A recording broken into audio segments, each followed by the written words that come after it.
Good evening, everybody, and welcome to Public Works Committee. It's 7:15. All trustees are accounted for and present. This evening, we've got two agenda items. The first being Attorney Bear is going to review standards by which the Public Works Committee must abide for appeals. Attorney Bear, take it away, sir. Okay, since this body has already been through this process once, so and it was running like a well-oiled machine by the last appeal, so I don't think I need to go through all the gory details, but I'll just reference for the record that the streetlight operations special charge is a new ordinance that we've incorporated into Chapter 68 of the Village Code. And the charges are delineated under 6836, and then the appeal process under sub F is what we're going to be following today. And all of the individuals that have made the appeals did so timely pursuant to all of the provisions that are contained therein. So essentially, you're evaluating them in the same manner you evaluated the earlier appeals. And I believe I looked at them, and I think all but one are corner lots once again, so it's going to be essentially the same analysis and the same consideration of the motions that you had the first time around when you handled all these. So other than that, if anybody wants to look, they can certainly look at the provisions under sub F under 6836. And I'm here to answer any questions and help with the process as needed. Otherwise, I'll turn it back over to the chair. Thank you, Attorney Bear. I do have one question, and that is, we are seeing a lot of corner lots, and there are still a lot of corner lots of people that have not sort of reached out and sort of began this process.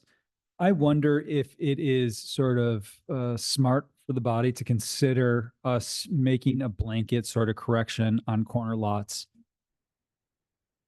So that would this Public Works meeting would not be the appropriate forum for that. However, that discussion can be entertained by the board in a new business item that will come later this evening. Okay, so that's on. Okay, great. Appreciate that. Thank you so much. Does any of the other trustees in the committee have a question for Attorney Bear? Nope, I'm good. Okay. So let's move on to number 2.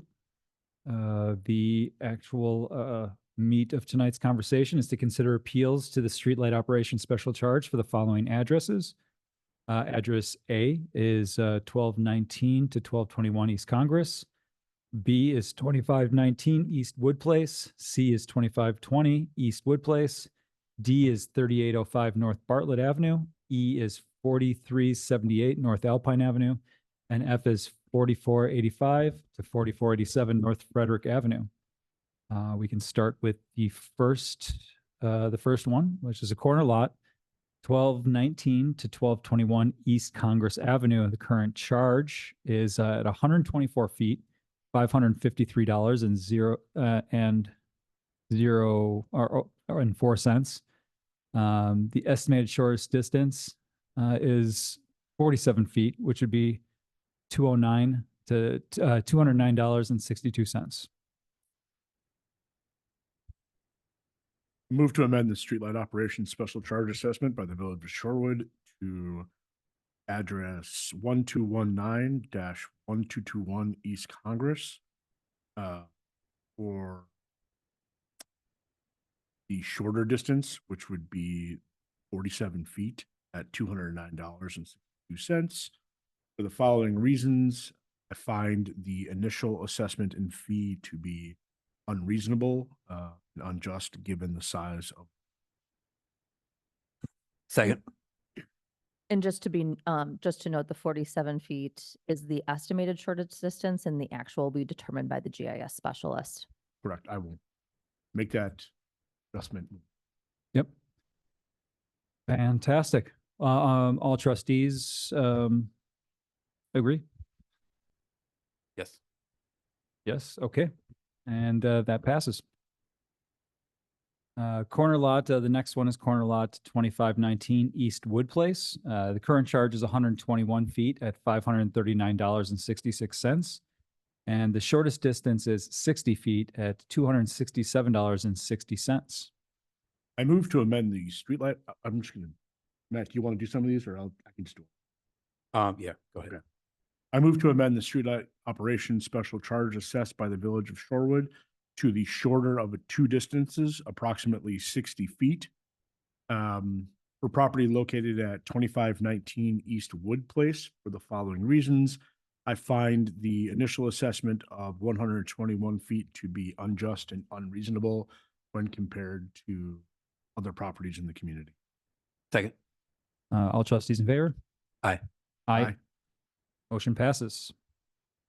The next address is another corner lot at 2520 East Wood Place. Current charge is at 121 feet for $539.66.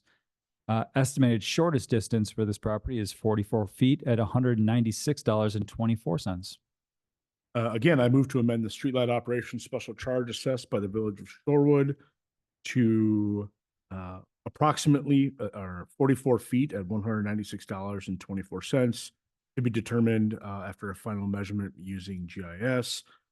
For property located at 2520 East Wood Place, I find that the initial charge and assessment for this property was unjust and unreasonable given comparison to other properties in the community. Second. All in favor? Aye. Motion passes. See here, the next lot is another corner lot at 3805 North Bartlett. The current charge is at 109 feet at $486.14. The estimated shortest distance is at 48 feet for $214.08. Again, I move to amend the streetlight operations special charge assessed by the Village of Shorewood to the shorter of the two distance, currently approximated at 48 feet, but be confirmed through GIS services. For property located at 3805 North Bartlett, for the following reasons, I find that the current assessment is unjust and unreasonable given the size of property versus other properties in the community. Second. All in favor? Aye. Aye, motion passes. The next lot is, it's a corner lot. It's one that we actually discussed the last time, I think, right, Rebecca? The last time we were in here, we made a decision already on this particular lot. But, you know, in May 25, the charge was for 113 feet at $503.98. And then at the original special appeal in September, we adjusted that charge for 58 feet at $258.68. You know, within the notes in our committee, on September 3rd, the PW committee directed the finance to use the location described by the committee, estimated 50 feet calculated along the north shadow line to calculate the fee. That's the comment in the note in the description here. In October appeal request, the applicant would like 50 feet even and not 58 feet at $223 annual charge.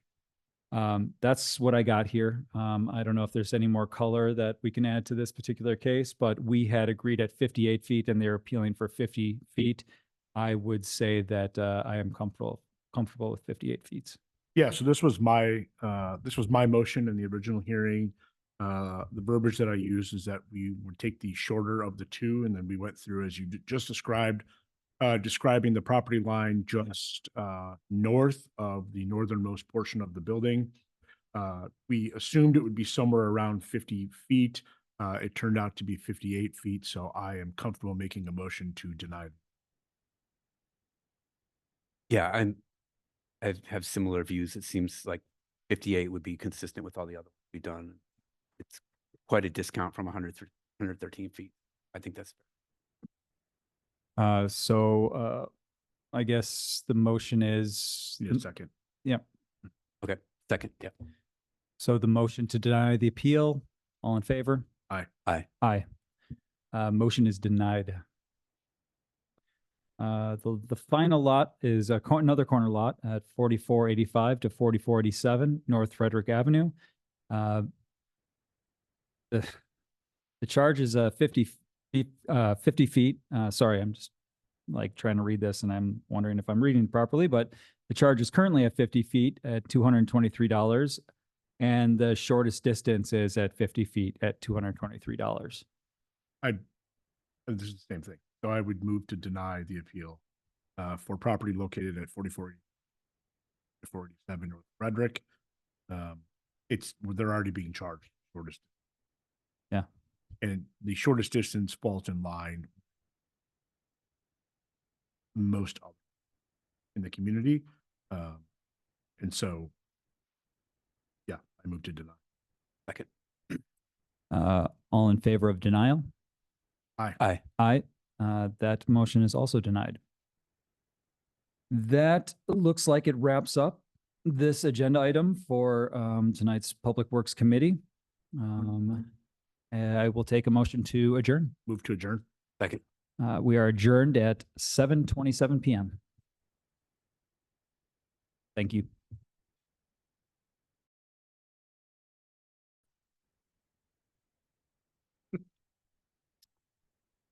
All right, good evening, everyone. I would like to call the meeting of the Village Board to order at 7:30 PM. We have all trustees present, and has this meeting been publicly noticed? The meeting has been properly noticed and posted according to law. All right, thank you everyone for being here, and I thank you for your time, talent, and patience in advance as we conduct business this evening. We have 3 proclamations on the agenda this evening, which are typically taken under the village president's report. But for this evening, I would like to take them at this time because we have some special people present.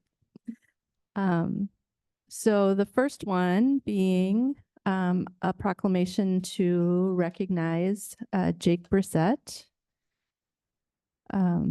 This was on the agenda last meeting, but Jake was not able to be here, and so I'd like to issue it again. Jake is here. Do you want to come up and come up to the front?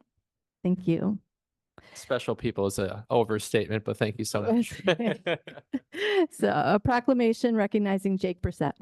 Whereas Jake Brissett opened the first surf shop in Shorewood and operated it for 10 years, and whereas Brissett has supported the Surf Atwater and other surf rider events, outfitted surfers of all ages, and inspired many to celebrate the surf and paddle culture in Wisconsin and on Lake Michigan. And whereas Brissett has maintained access and enthusiasm for skateboarding as other businesses moved from the area. And whereas Brissett has become a leader in the Shorewood business community, supporting events of all sizes, serving on the Business Improvement District for 9 years, including 3 years as president. And whereas Brissett has succeeded in creating a retail outlet that served as community for anyone who walked through the door and inspired countless people to pursue their passions and a love for outdoor recreation. And whereas Jake Brissett will continue to call Shorewood home with his wife Alana and 3 children, and now therefore be it resolved, the village recognizes Mr. Jake Brissett for his exemplary leadership, dedication, and service to our community, maintaining our charm while enhancing Shorewood's vibrancy and attractiveness for residents and visitors alike.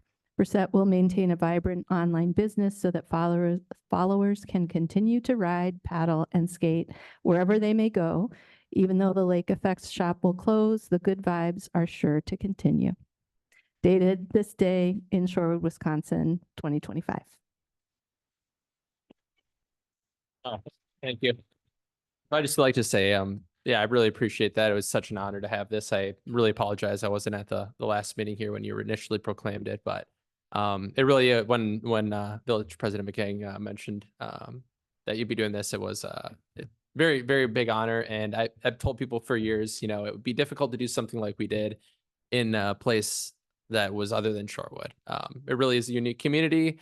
A lot of people in this community that have supported us year after year that do not have any interest in surfing or skateboarding, but it's just the culture that this board and has built here in the village is it's outstanding, really, and it's a very special place. And although it is disappointing to you know, move on from a brick and mortar, it's exciting for the next chapter in life. And I just want to thank each and every one of you guys for, you know, continuing to shape it in the future the way it's been shaped to this day. So I really appreciate it.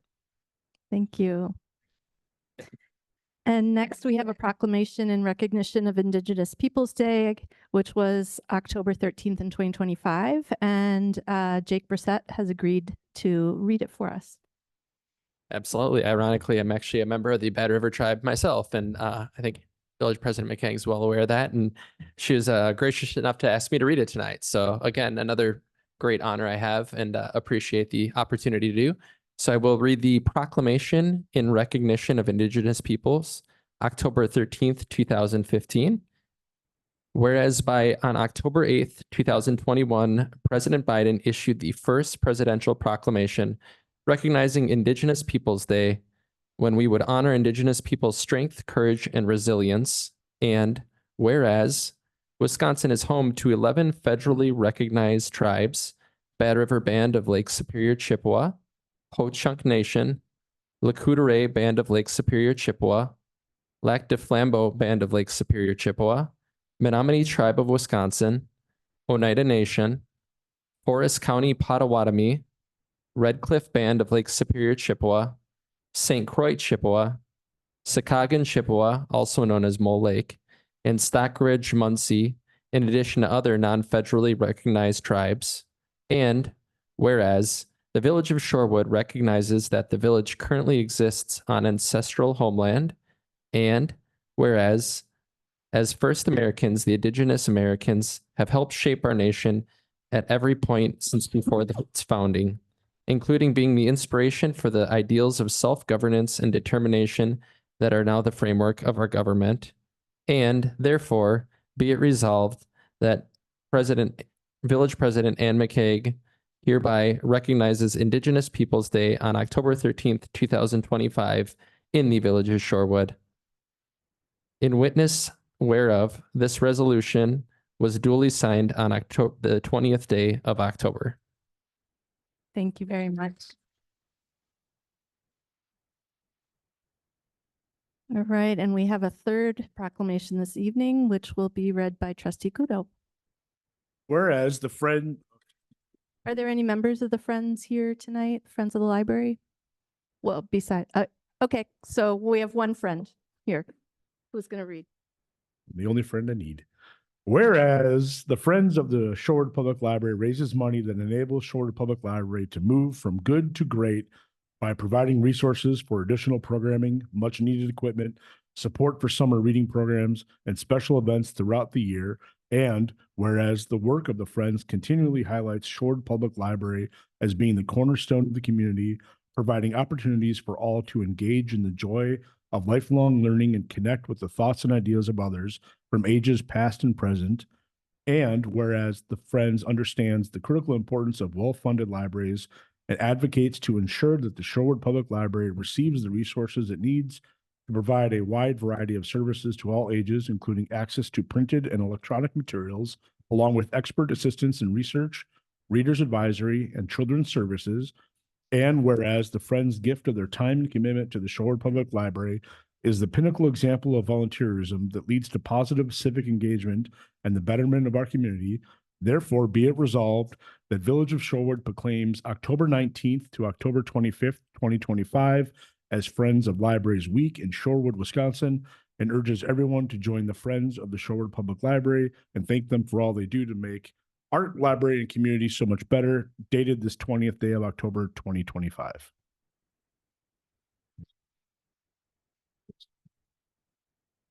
All right, and that concludes all of our proclamations this evening. The next item on our agenda, we have no special order of business this evening, so it will be the consent agenda. Is there a motion to approve the consent agenda? So moved. Second? I'll second. Motion by Trustee Ursink, seconded by Trustee Kudo. Any discussion? Hearing none, all those in favor of approving the consent agenda as presented, say aye. Aye. Aye. Any opposed? Motion carries. Moving on, we don't have any items removed from the consent agenda. We don't have any public hearings. Item 8, citizens to be heard. This is a standing agenda item for any matters not on the agenda. Are there any citizens that would like to be heard this evening?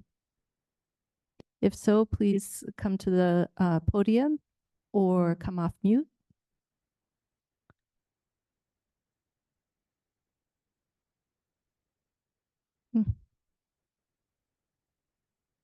My name is John Grove. I live on Kensington. I know we have trustee McGovern's resolution right now. I think I already sent an email about that, so I won't repeat that. My concern is, best I can tell, there is no provision for what if ICE were to show up in Shorewood. And I think we need to, one, it's about protecting immigrants. The other thing I think we need to really realize, this is a private army, private police outfit that I'll both guarantee you, if it's allowed to go on and allowed to do what it's doing with immigrants, next time it's going to be around what? I don't know, gay people, they seem to be around that. But eventually it's going to get to anybody who disagrees with them. Right? And I think we need to take some sort of position on this. I've just started looking, I know legal issues are part of the issue, but I just started trying to research what municipalities like ours can actually do, because that's what you always run up against is, it's a federal agency. When I contacted the police department, that was sort of their attitude. Well, can't do anything, they can come in and do whatever they want. So I think we need to be concerned about this and figure out what we can do and do it. So I don't know. I don't have specifics that I can raise, but it's the concern. Thank you. And Thank you you. said you've been in communication with the police department? You have been in communication with the Shorewood Police Department? Yes. Okay. Oh, Okay. Well, thank you. Any other members, citizens to be heard this evening on matters not on the agenda? All right, seeing and hearing none, we'll close that item and move on to new business. 9A, consider revision to the Human Resource Manual. Updating of the Human Resource Manual is an annual procedure due to the vacancy of for the Assistant Village Manager. That task is going to be deferred until the position is filled. However, there is one key policy issue pertaining to the to choosing vacation that affects the police department operations. And so Chief Worth has made the request that we consider this one change. It basically boils down to limiting one sergeant being on vacation at a time. Chief Worth, is there anything you want to add to that before I ask for a motion? You summarized it very well. Thank you. Yes, Trustee Ursink. And I see in our packet here, there's no fiscal impact, right? Is that the case here? Mm-hmm. Okay. It also actually helps with overtime, controlling overtime. Yes, Trustee Stokbrand? I just wanted to be clear. So I believe we have 6 sergeants currently. We have 5 sergeants currently and 1 acting sergeant. I didn't see, I was looking for the org chart. So 5 current and 1 acting. And so at this point, when you hire someone, they'll know this is the new law. I mean, I guess the people that this could affect the most is the ones who are currently sergeants. They're not part of the bargaining unit, or are they? They are not. They're not. Okay. All right. Thank you. Sorry, just for clarity's sake.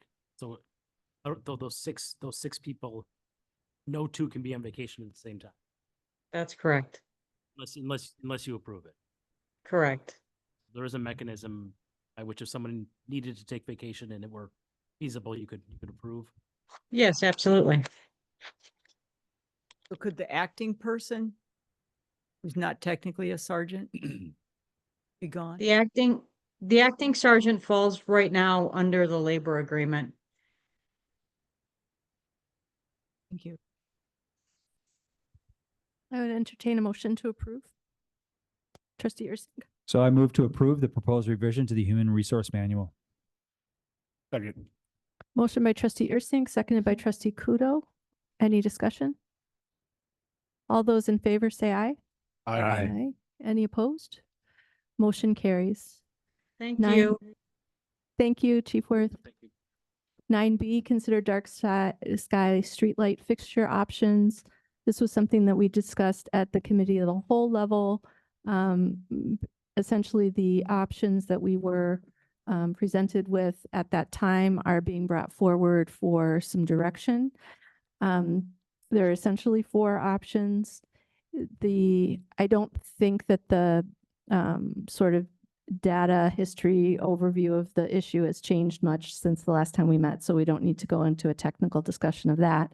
What I would like to do, we've all had a lot of time to visit the various streetlights, walk the streets, talk to people, reflect, learn more, contact staff for more information. So at this time, I would like to walk through the options and get a kind of a feel for the room before asking for a motion.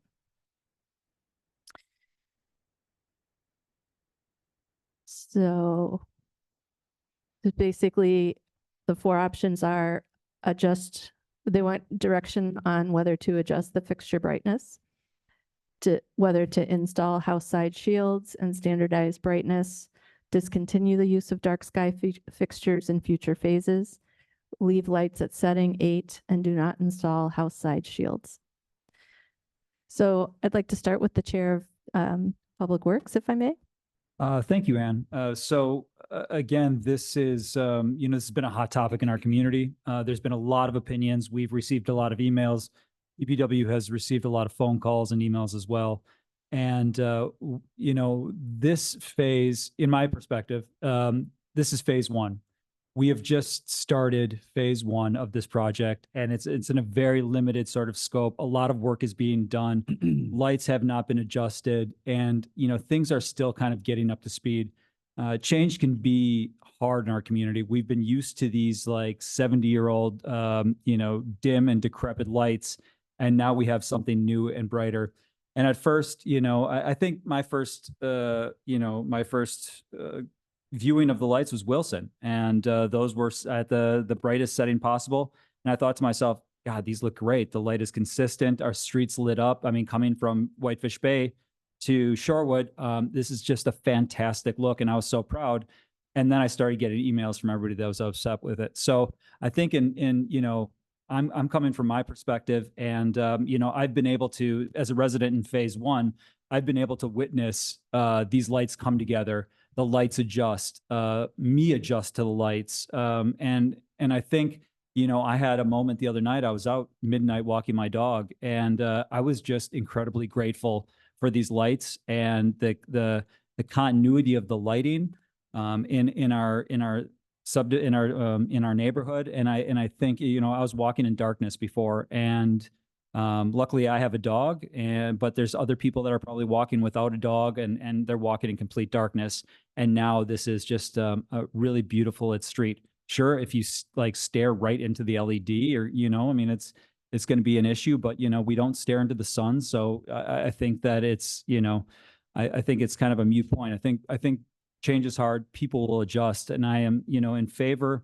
I think this is a kind of a, I think this is like a kind of a wait and see approach in my mind. I know we have these options. I am in favor of adjusting the fixture brightness. I think, we're still working and seeing what that looks like, talking to Dan DPW. I think, there's 3 different settings. There's the community setting, the neighborhood setting, which is number 1, the lowest possible setting you can get. And I honestly think it's a little too dim, to be honest. There's the intersection setting, which is setting 4, which is much brighter. And then there's Wilson, which is setting 8, which is the absolute brightest. I think there's a combination in there that's definitely going to work.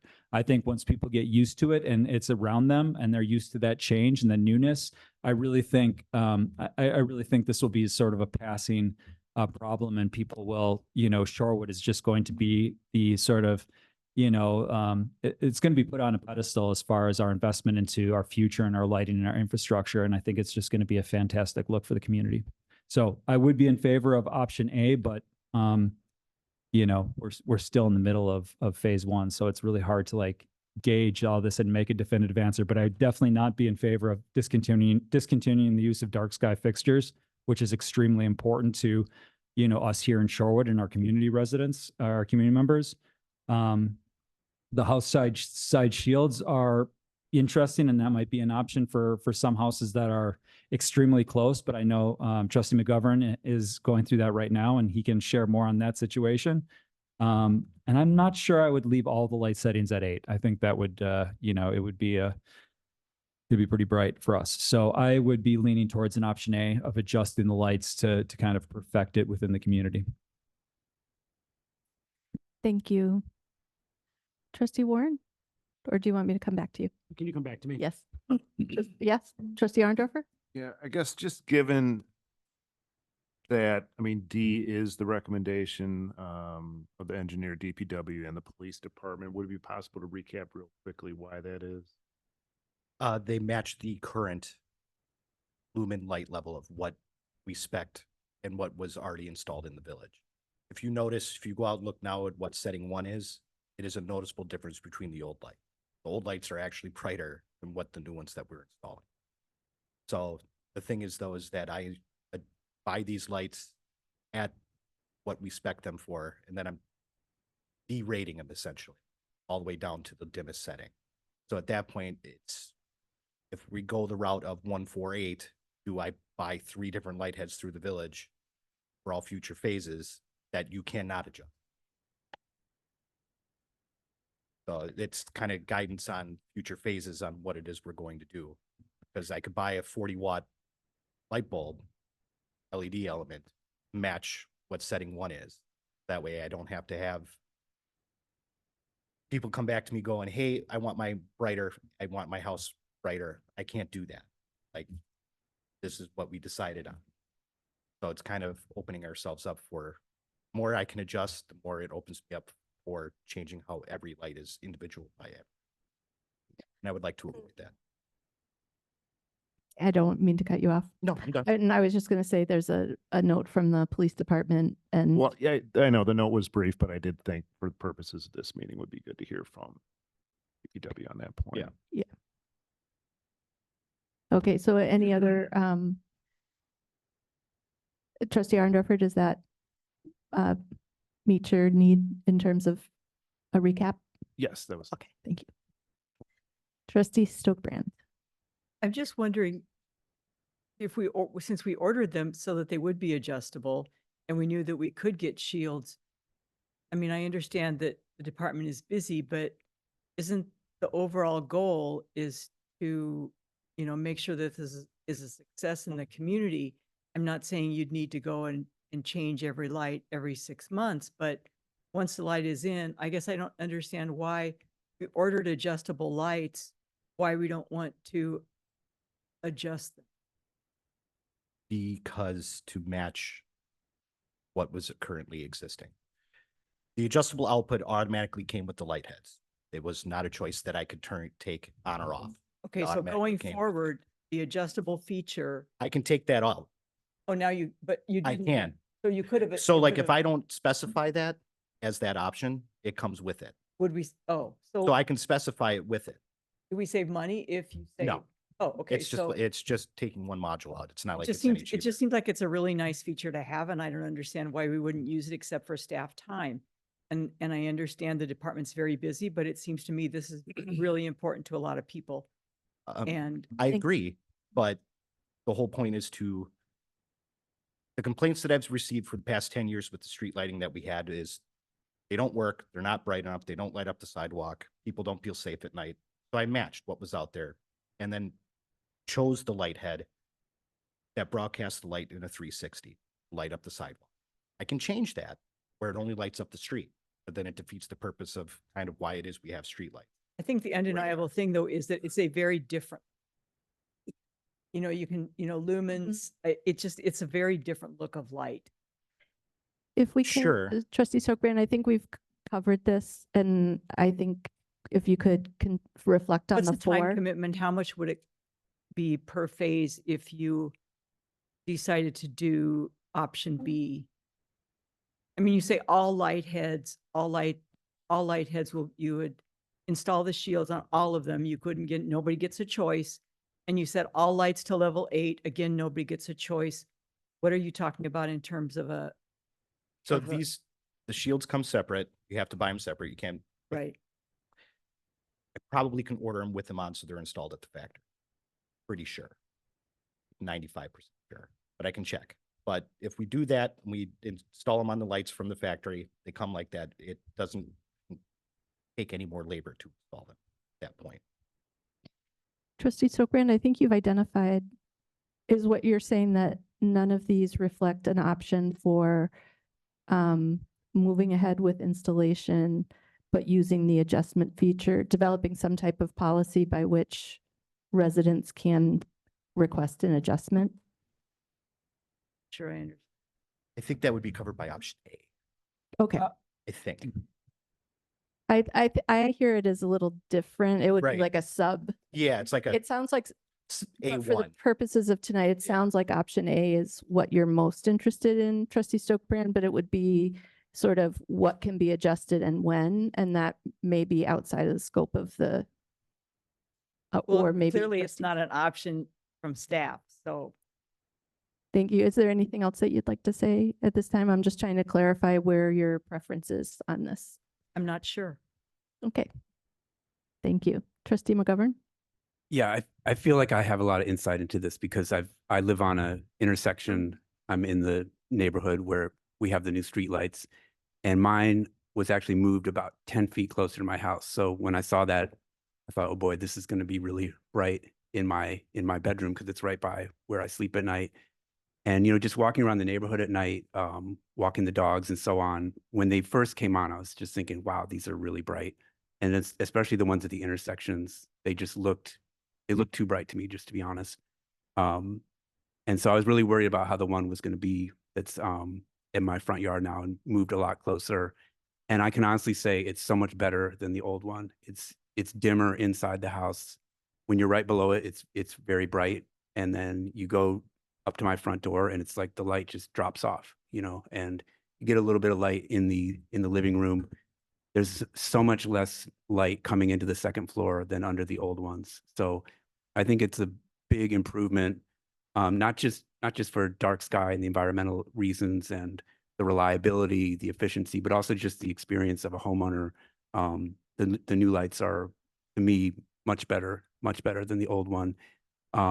So I had been thinking that I might want to have the house side shields, just looking at the one that was, that's outside Village Hall. But to me, I think that's just kind of an unnecessary expense. And that's been my experience anyway. And, this is one of these things where we have a lot of really competing interests. People have told us we want reliable lights. That was the complaint that we all got when lights would be out for days or weeks at a time for whole blocks. And it was just dark.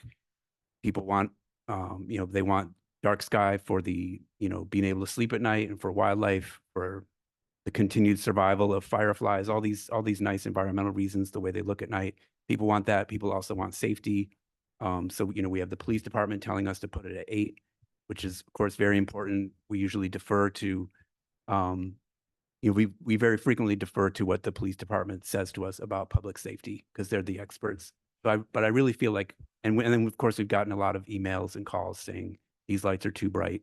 So we're kind of in a conundrum. There's all these different competing interests, all of which are very valid.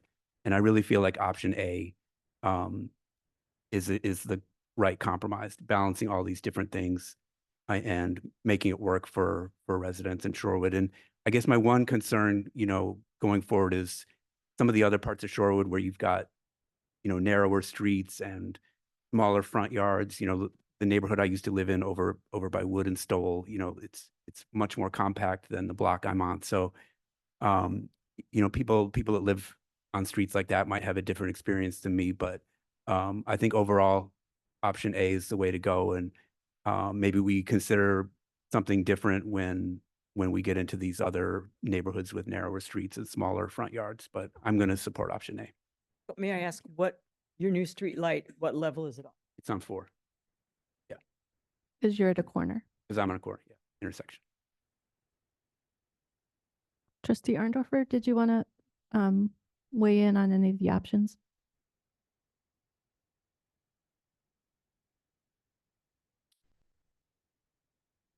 With the options as presented, I would go with option D. there were an option to provide exceptions or appeals to that such individual situation, I would be open. With as presented, I would go with D. Thank you. Trustee Kudo? Sort of agnostic. I lean towards option A. There are, and I've gone by literally every single house that, there are frankly a couple houses that are very close to the sidewalk. And the street light is right there. And it is incredibly bright front yard, and some are pretty rough. I would be frankly interested in option A, with flexibility, not for light level, but maybe for shield or the house side shield. It's, having a number of shields purchase at $50 a piece, and then putting them up in areas where it's reasonable to put them up. I don't think that we're in a position to do, like, this is not going to be a one size fit all. Everyone's going to be happy. I can't remember the last aid that was that. We need brighter lights on the intersections. We need brighter lights on main streets.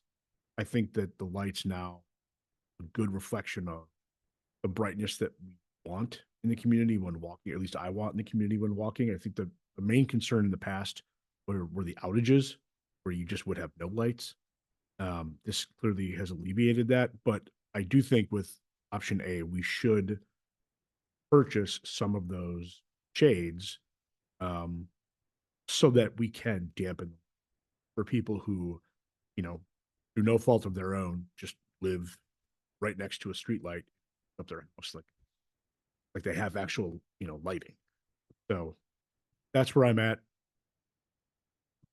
I don't know. Thank you. Trustee Warren? Just to weigh in here, thanks for coming back to me. I've gone back and forth on this quite a bit. I don't have the same history on this issue that the rest of the board. But just thinking through, I can't remember who said it, but I'm taking notes here, and we want this to succeed, and we received a lot of community feedback on this. So as I think through the options, I don't want to discontinue the dark sky fixtures. I think that's an important priority for the community. The shields, I don't think I can necessarily get behind village-wide because they block light to the sidewalks, and we certainly want to light our sidewalks.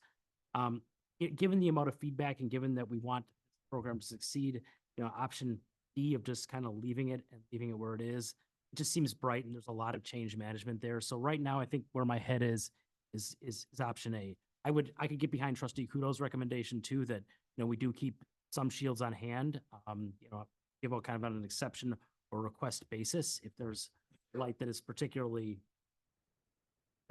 bothersome. But I think option A is where I'm. Trustee Ursing, thank you. Appreciate coming back to me. Just hearing everybody and thinking about it a little bit. If we do go with option A, I would like to create a policy around what streets get what settings. And then if there is an appeal, I think it has to be for we have to come up with a certain sort of parameter for what that appeal looks like. If a street light is X amount close to a house that gets a shield potentially. But I think it's important that we don't adjust all the lights in the community to different things because somebody's complaining about it. I think these lights have to be consistent in order for this to work. And we can't just, change all the light settings, side streets versus intersection versus main arteries. I think all have to be, create a policy around those light levels, and they can't be changed. I think, I'm against the shields unless there's in a very extreme situation, but we really need our sidewalks to be lit up. And I think those shields take away from the sidewalks. Yeah. Trustee Kudo? Yeah. The example that I'm thinking of is, I remember correctly, it's a house just south of Congress, where literally the house is 5 feet off the sidewalk. Street light is it looks like they've put light in the house. If there's light on the house, I think that's yeah. But generally speaking, I completely agree. There needs to be some continuity with the lights in the village, and it shouldn't be up to village staff to handle case by case, house by house, block by block. So I would be in favor of us establishing a policy where there was a very small parameter by which you could appeal. But generally speaking, you know, we just kind of have to move on to. May I? Yes, With the please. house side shields. So we did have house side shields for the current light heads that are out there, the old school one. Instead of it being clear, they were kind of like painted solid white. And we would do that on a case by case basis as people would call us. So like, it's kind of something that we've already been doing. It's just, we didn't do it for every single light that was installed. Sure. Thank you. So Seems reasonable. yeah, so it's just something that we would always do. Yes. So trustee Stokbrand. Yeah, I could also support option A. It puts right in there the policy, level 1 on side Yeah, streets. I got, yeah. 4 for intersections and 8. And then I would agree with trustee Kudo and the others that we should just keep a few shields around and be selective on who gets to use them, but it should be an option as we were already, it sounds like a policy we already have for the current lights we have. So I would support A. I currently also have 20 of these on hand. Number Alright. 21, you're out of luck. Exactly. Correct. All right. Thank you for that discussion. I support option D just from the policy standpoint. You invest in a system, it should operate like a system. I will, but I do think that A is kind of the way that the group is going to go, and I appreciate and respect that. So at this point, I would entertain a motion. Trustee Ursink. I move to approve option A, adjust fixture brightness. Second. Motion by trustee Ursink, seconded by trustee Warren. Any further discussion? We've had a lot. Trustee Ursink? That kind of brings up the, I think another dialogue about actually just buying the light heads for that actual scale, so you don't have to go up and adjust constantly. Is that easier than just buying the adjustable lights and then having that be the option?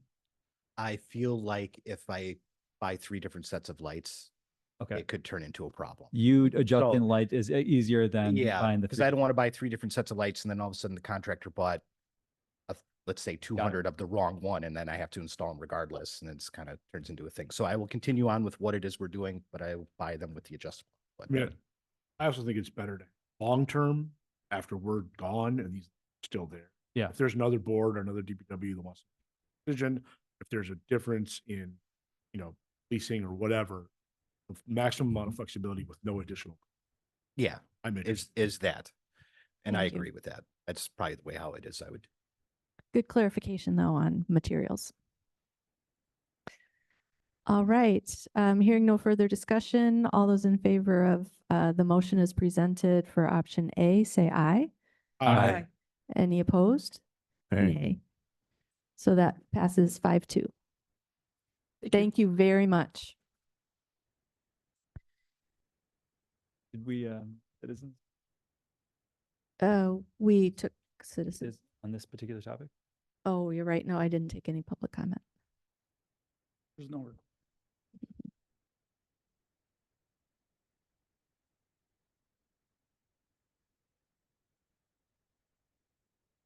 We can redo it. Thank you. Oh. Well, you can read it. My eyes are like bleary after work. You don't want that. All right, moving on to 9C, consider amendment to the annual streetlight operations special charge. This comes to us from the Public Works Committee after reviewing the appeals and ruling on those. That triggered a recalculation of linear foot, and so the motion before us is the request is for us to amend the annual streetlight operations charge to reflect that recalculation. So what is it, 460 to 490 or something? Estimated, yes. Estimated. So at this time, yes, trustee Arndorfer? Just had a question. Is there any direction on how trustees who may happen to live on a corner could vote on this, or I, any, It's your choice. Two of us. oh, okay. Three. Did not, you know what? I did not think about that. Yeah. Yeah, so We Attorney Bayer? There's no, We'll have a quorum. can yeah, abstain. interesting. There's not voting, a contract. Yeah, it does present an interesting question because it's not like voting on for example, it's not like voting on a contract to which you or a family member might specifically or directly benefit, which is generally listed under Chapter 19 of the Wisconsin statutes as defining impermissible conflicts related to, financial contributions or financial issues. So I don't think it fits that traditional definition. It's generally evaluating a village-wide policy change that will both impact not only corner lots, but, regular lots as well. Because obviously, as the memo indicates, it changes the lineal foot value for the following year if you actually change the ordinance. So in my opinion, I think that you can participate and you can vote on it. Otherwise, we might not have we could theoretically not have a quorum if everybody lived on a corner lot. So I would be happy to make an amendment to take all of your properties out, keep it at the longer distance. And then vote on Well- it that way. actually, though, the request in the memo is to essentially to direct staff to Uniform. amend the code for the streetlight charge on corner lines to be charged by the shortest distance. So that's not actually been done yet. And then what it says is, if that change were impacted, moving forward, it would increase the lineal foot charge from 446 to an estimated 490 per foot, because essentially, you have to recalculate to a certain extent. Some of the non-corner lots are theoretically subsidizing some of the corner lots, but generally that's what's going to happen to the lineal foot charge. But the motion is to direct staff to change that, and then we'd come back and then you'd have to formally amend. I'd bring back the actual ordinance to do that amendment in the code, then you'd approve that, and then that would change it for the next year. So in my opinion, you can participate and vote. So I'll leave it up to the individual trustees, but it sounds like it's been the guidance of the council from the attorney is that you do not need to recuse yourself. There's no material benefit to you. But that said, it's up to you and we'll proceed at that time. All right, trustee Ursink. I would like to make a motion, but before my motion, there are certain houses that have the 20 feet as the shortest linear footage. In those cases, it's not specified in here, but is it an average neighbor, a block average? How do we specify what a 20-foot shortest linear? Do we just go to 40 feet? So- Blanket? That's what we did in committee. Yeah, It's the, like We the 40 feet averaged, was- we looked at other people's, didn't we? We averaged who, like the neighbor, what the neighbor was. In And a couple of situations, but the majority, I would say the majority of lots, as you look block to block, are going to be that 40 feet. okay, There are, I did pull some data today. There's about 26 parcels that may be at 34 feet. We haven't detailed Okay. the look at them. So that's one of the things that I want to, just kind of put out there. There may be a few that go less than the 40 feet. And so as we make the motion and talk about it, I can look into that more, or you can say 40 feet. And okay. I'm comfortable moving forward. So I move to direct staff to draft an amendment to the annual streetlight operations special charge ordinance to utilize shortest side of corner lots for determining linear feet, but in no case less than 40 feet. Is there a Second. sec- Okay, motion by trustee Ursink, seconded by trustee McGovern. Any discussion?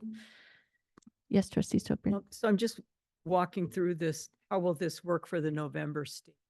Because it's. It will not take effect in November. It will take effect with the next, the 2026 year for billing. So you'll see that reflected in the February and March. Okay, and so have the refunds been issued for the changes that have been approved so far? Through the appeals, yes. Okay, and are we just taking that out of reserves? Obviously, we had budgeted a higher amount, right, Mhm. from these fees. So what was the difference in the numbers? I don't Finan- know that off the top of my head. And so there'll be more refunds coming for the ones that were granted today, Correct. but this should be the last of the refunds. There's one more opportunity. There's a November billing cycle, so you may see some appeals from the November billing cycle. But then after that, any amendments to the ordinance that you would make would then take effect in 2026 billing cycles. So anybody who didn't get their refund or appeal in 2025, they take care of the savings and they start in 26. Correct. I think there was wasn't there about 25 corner lot appeals that were granted? And if the average was about $500, isn't it about 12 grand, 12.5 in that neighborhood, I think? I'm just Definitely didn't spitballing memorize it. off the Yeah, bat, I but don't know. I think that sounds about right. And then how often will this be part of the annual budget process where we come up with the linear feet number? Because it will change, right? I mean, it won't be the same every year. Like because it's like a utility rate. But the foot The linear the feet won't adjusts. change. But the charge per linear feet, how Right. often? That will recalibrate once annually. Okay, as part of the LRP or Part of neither. depends on the PSC, right? No, it will be based upon actual costs that we have logged in that future projection and the costs actually incurred within that year. So at the end and close of a year, after we go through audit, we would recalibrate. So this price for now is good for how long? This 449 or 490, we're going to The remainder of 2025. just for the next month. Through the remainder of 2025. And then, so when do we do the go to 490? Just so people know when this. Estimated 490, it would be in 2026. It would start the February first bill. billing cycle in 2026. Trustee Kudo? Should this pass, can I just ask the village manager to put this, a write-up of this in the memo, please, in the village manager's memo, just so that Oh, sure. And folks we- have an understanding correct. of how this is going to go moving forward and the Yes. adjustments and so on and so forth. Yes. And then, if I there would- could be something posted on social media that we can forward, that would be helpful, Correct. please. Let's think about the timing for it. I think it'd be helpful to have a communication associated with it following the November billing. Just so we clear the 2025 year and then focus because we would be informing people of the new linear rate anyways. I defer to you on Okay. timing. I just want to make sure that because then we'll have competing and let's try to make this as simple as possible. Sure. We Thank had you. talked about let's talk about utility rates in October. No, we talked about, and the board had said, well, maybe not necessary to do a let's talk. I would like to do a let's talk on the budget itself, to update on different things. We're currently waiting to see if we will have a response from the PSC related to utility billing. But I think I'm just going to go ahead and do one on the budget alone, and then utility rates will come in later. And then, we can always do one at the beginning of the year regarding streetlights again. The Point of- PSC doesn't weigh in. Yeah, on- they Point don't of regulate. privilege. They don't have right, anything right. to do with the streetlight one. so. We had talked Point about of it. order.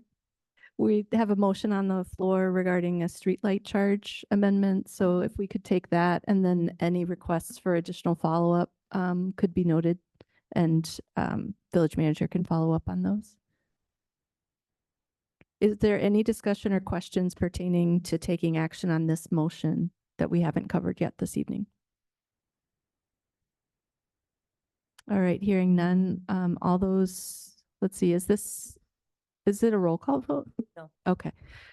All those in favor of the motion as presented, say aye. Aye. Aye. Any opposed? I'll recuse. Any abstentions? All right. So 6 ayes, 1 recusal. Thank you. All right, 9D, our last order of new business, consider resolution 2025-15, a resolution in support of the U.S. Constitution and the rule of law. This comes to us from trustee McGovern on behalf of residents. And trustee McGovern, I know you explained it to us before. If you'd like to read the resolution, you may do so, and then we'll take discussion. Sure. Okay. And the resolution's been edited somewhat from the one at the last meeting, but it's resolution 2025-15, a resolution in support of the U.S. Constitution and the rule of law. Whereas the United States was founded on the principle that no person is above the law and that government derives its just powers from the consent of the governed. And whereas the Constitution of the United States establishes a system of checks and balances designed to prevent the concentration of power in any one branch of government or in any single individual. And whereas the rule of law is fundamental to the protection of individual rights, the fair administration of justice, and the preservation of democracy. And whereas the framers of our Constitution rejected monarchy and tyranny, affirming instead that leadership in this nation must always remain accountable to the people. And whereas the No Kings movement affirms that fidelity to constitutional principles, not loyalty to any one leader, remains the cornerstone of our republic. And whereas at times of division and uncertainty, it is vital for citizens and public institutions alike to reaffirm their commitment to the Constitution and to equal application of the law to all persons.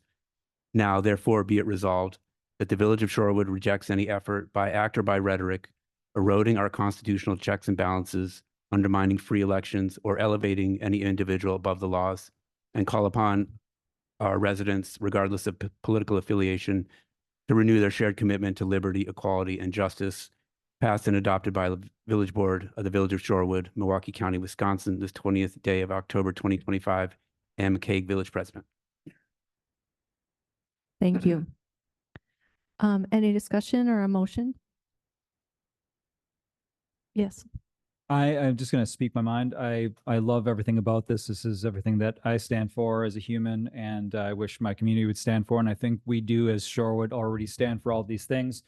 My only concern, and I'm just going to voice my concerns because this is the appropriate place, is that this puts a spotlight on us. Whereas we are doing these things, we are agreeing with these things. Shorewood is one of the most sort of, democratic voting communities in the whole state of Wisconsin. And so we are sort of the leader in a lot of this already without the resolution. By creating a resolution, does this put a spotlight on Shorewood? And is there going to be sort of repercussions from other areas of our government, whether it be federal or local? That I'd have a concern with that. Fair. Thank you. Trustee Warren? I'd just like to say, thank you, Trustee McGovern, for bringing this forward. I wholeheartedly support this. I think that this is the time to kind of reaffirm our commitment to this, and this is timely brought.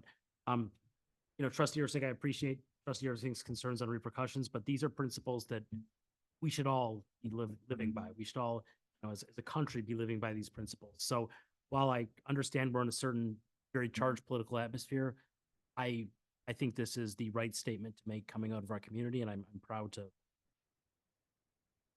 Thank you. Other comments?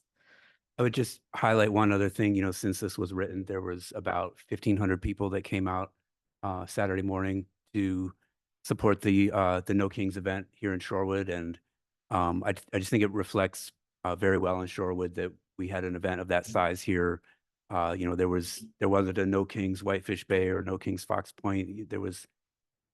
Shorewood was the only one between Milwaukee and Cedarburg. So shout out to Shorewood for that, and the organizers. There are a number of people that stepped up to get that organized together.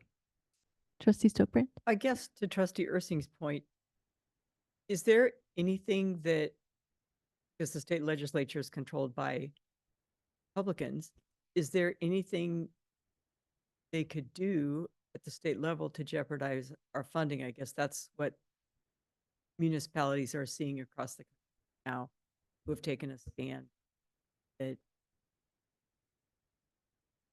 federal administration. Any comments on that? I mean, I would argue that we're not taking a stand. We're taking a stand for the Constitution. I mean, maybe, that there's nothing in here about any particular administration. It's just supporting the rule of law in the United States and the principles upon which this country was founded. And if somebody came in and asked, that would be my response. We are not making a partisan statement here. We are just saying that we support the fundamentals of what our country was founded upon, and we're standing up to be counted in that respect. Be my I'll support this. It's just, I think it's something that could happen. Trustee Arndorfer, Trustee Kudo? I think it's appropriate and timely, and I think local governments have a role in making their voices heard on these issues. I'll support it. Couldn't agree with Trustee. Now's the time. And just one last thing I want to acknowledge, it wasn't just like No Kings this weekend. There's been people appearing on the Oak Leaf Trail every Tuesday morning, and then on the bridge over the overpass every Tuesday afternoon. Also, there's been a number of marches organized kind of spontaneously, as soon as the new administration came in. So, the timing is good for No Kings, but it's been going on much more than that, and much more than people that were just involved events this week. I'd like to recognize a Tuesday organizer in the audience. Thank you. Yeah, I'm honored to support this evening. Thank you for everyone who brought it forward and the citizens who emailed us in support. Thank you, Trustee McGovern, for bringing it forward. And I will also take this opportunity to acknowledge the imperfections of the Constitution and how I will continue to advocate and hope and work towards more improvements. For example, adding the Equal Rights Amendment that has been ratified, and also noting the history of only recognizing one group of people as having rights to vote, and that historically that discrimination is still embedded in a lot of policies and practices that we have today. And I will say that because of all that, it is all the more important that at the local level, we do whatever we can to remove those barriers and separate those policies of today from those of the blind spots of yesterday. And yes? Could I just make a quick friendly amendment on the typo? Knowing that this will probably end up somewhere. Now therefore be it resolved that paragraph and call upon our residents, the third line, take the word of. Friendly amendment accepted. All right, I'm seeing support of the friendly amendment, even though I'm not hearing the voices. Are there any citizens who would like to be heard on this matter in particular this evening? Yes, please. Oh, you don't have to speak, but since you're here, if you want to be heard, we did hear you via email. I think it's very important to be. If we're going to be afraid, if we're going to say we stand for something, but we're afraid, we're going to be silent because we're afraid it's going to come back and hurt us. It's just the opposite of what you're saying. We got to stand up, got to be visible. If we're believing in someone, we have to be visible. Silence is compliant. Thank you. All right, seeing no further, this will be a roll call vote. We need to make a motion. Oh, there's no motion yet? Oh, I okay. thought there was a motion. Sorry. Okay, I move to adopt Resolution 2025-15, a resolution in support of the U.S. Constitution and the rule of law. Second. Can I just make a quick comment? Yes. Just as a point of clarification, and I don't want to speak for trustee Ursink. I don't think it was a matter of it's important that we recognize that this will probably get printed or published or whatever somewhere, and there will be folks who probably don't like what we've done. And we should just be cognizant of the fact that when you stand up, you make yourself a little bit different, or not necessarily a target, but a little bit different than other folks. That's what, not that that this was. I'll just say in my own words that I 100% fully believe in this motion, but as a board, as our responsibilities to this community is to figure out our budgets, right? Like, I mean, we take a stand, we have our, we have issues, and if that's the direction we want to go, great. But I think our number one priority is making sure we have a budget and we're fully funded and we don't put ourselves to jeopardize any position with funding. And, sometimes we have to be apolitical. I mean, that's what there's several things that I've voted for in the past that have maybe been outside of what I typically would have voted for, but it's for the best of the community. I'm looking out for our community, and I wanted to voice my concern. This is something I'm going to support with my fellow board members here. I had to voice my concerns. I said it, I gave my piece. And I think, in the long run, we're here for the community. We're also trying to raise money and the budget, and there's a lot of things going on. And I want to make sure that everything is, that we're going to be fine. So we all came out and we all did our thing for No King's Day. And I thought that was a really great gesture, but I will support this. And I guess I said my piece. Yeah, I just want to say I thank you for both of you for returning to kind of circling back on that. In 2017, it was probably 2017. It was the year of the Charlottesville political violence. Dr. Ken Cole asked the village board to make a statement in support of equity and against political violence, with the same concern that we were regressing. And I will admit, at that time, as a local elected official, I couldn't wrap my head around how to do it, how to say it.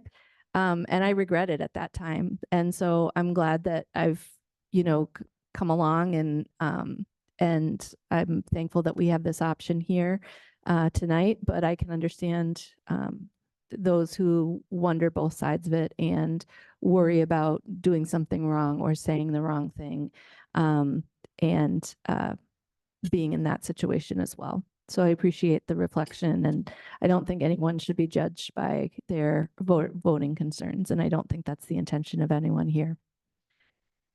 Thank you. With that, I'll close discussion and ask for a roll call vote, please. Trustee Kudo, Yes. trustee Warren, Aye. trustee Ursink, Aye. trustee Arndorfer, Aye. President McCaig, Aye. trustee McGovern, Aye. trustee Stokbrand. Aye. Motion carried 7-0. Thank you. That concludes new business for this evening. Are we taking the proclamation for the library? Okay. He's okay. They left. No, they did leave. They did. Yeah. We did do We it did it We earlier, did it. but I read We it. did it early. Oh, Yeah. before they came. Did you? Yes. Yeah. Do you not No, recall my did. eloquent? Wow. Your My oratory? apologies. There were so yes, we did it. So we have already concluded our proclamations for this evening. I will call your attention to the link to the ICC meeting materials from October 13th. I will also call your attention to the flyer for the community panel addressing domestic violence awareness on October 22nd at 6 p.m. It'll be in the community room of the police department. And I really hope that all of you will attend. We've been working on this event for close to 2 months, and we are the first municipality to ever host something like this. We hope that it's a model for other municipalities and that it becomes another layer of action, prevention, and response to address this pervasive historical issue that affects all communities. So the information is in the packet and please mark your calendars and I look forward to seeing you there. Reports of village trustees. Yes, trustee Ursink. I'm sorry, I think Kathy beat me. Oh, trustee Stokbrand. Yeah, I have a report from Heather Mansfield, who chairs the Parks and Public Spaces Committee. She said they're working with Leanne to adapt the comprehensive recreation plan into a document that will more closely align with DNR guidelines to have a better shot at grant applications. Excuse me. And additionally, they're discussing combining two of the subcommittees, Parks Subcommittee and Other Public Spaces Committee, which is, for example, the Parkway. For greater efficiency and impact. Thank you. Trustee Ursink. Two items. I just want to say that this is the last market, farmers market is coming up Sunday. We never did get around to our meet the trustee session, so we'll have to get it on board for next year. It's been just a fantastic market season. It's grown immensely. Vendors, community members. Our SNAP program has been just an incredible resource this year. I think people have taken advantage. We've got to give a shout out to Milwaukee, the Milwaukee Farmers Market and the Venus Williams and her group. They offered us a market match program. So folks that were coming in to get $40, $50, $60 in SNAP benefits, we would match that to $60. So they'd walk away with $120 of funds to be able to purchase anything at the market that was fresh produce, a bakery, that sort of thing. Fantastic. We saw that. Hopefully that program comes back this year. It was incredibly vital to a lot of people that needed healthy food. And, who knows where we're going to be at with the current political climate, but we are definitely going to lobby for that to return next year. And fingers crossed it does, because it is a very critical program for a lot of people. The second item is we are having trick or treat on Morris. We're closing the street for trick or treat on Morris this weekend. We are in need of 2 more cars to help block the barricades. We need help putting up the barricades at noon on Capitol, and we could use extra hands to do that. The community said, just some notes from the community. There's overwhelming support to close down Morris for trick or treat, but not overwhelming support for a block party. So it won't be necessarily a block party sort of function. It's just going to be more of a closure and a trick or treat on a closed street, which makes sense. It'll be interesting to see how that comes together. One of the local residents, Angela Fingard, who lives on Morris, has been an incredible help, has been working with village manager Ewald and everybody else. And she has just been fantastic. So she's done a great job putting this all together, but we are in need of 2 cars and some help putting up the barricades. So if that's you, if you're interested in that, Trustee Kudo, you have a big car, but if you're interested. I have a soccer game, but I'm happy to loan a car. Okay, if you have a car, we could use a car. So We'll let you work that out. yeah, how- we're how gonna work much. that out on the side. No pressure and Thank no you for the public update. pressure here. It's yours. But otherwise, we're looking forward to a great Sunday, and the weather's gonna be great, and the kids are gonna have fun and be safe, and that's the goal. All right. Anyone else? Trustee McGovern. I attended it was a webinar that the Wisconsin Policy Forum put on last Friday it's called What's Driving Local Property Tax Referenda. And it's a familiar story, I'm sure, to a lot of you. It was the mayor of the city of Monona, the county administrator of St. Croix County, and the mayor of city of Stevens Point. And just talking about how with inflation and continued underfunding from the state, there's just been a whole slew of referenda all across the state in conservative cities, liberal cities, counties, school districts, really everywhere. It's the same thing that's been happening for years and years. There was a little boost in 2023 from Act 12, which boosted up the state aids, but that's kind of just sort of been subsumed by inflation. So probably you'll see a lot of that continue all around the state until we get some changes in the legislature. Thank you. I forgot to add that I stopped by the Fish and Feather event, and it was incredibly active and well attended and creative partnerships. So just the Shorewood Waters program, just year after year, continues to bring people together around caring for our environment. They do a really great job. Anything else? All right, hearing none, there are no future items of consideration posted this evening, and so I would like a motion to go into closed session at this time.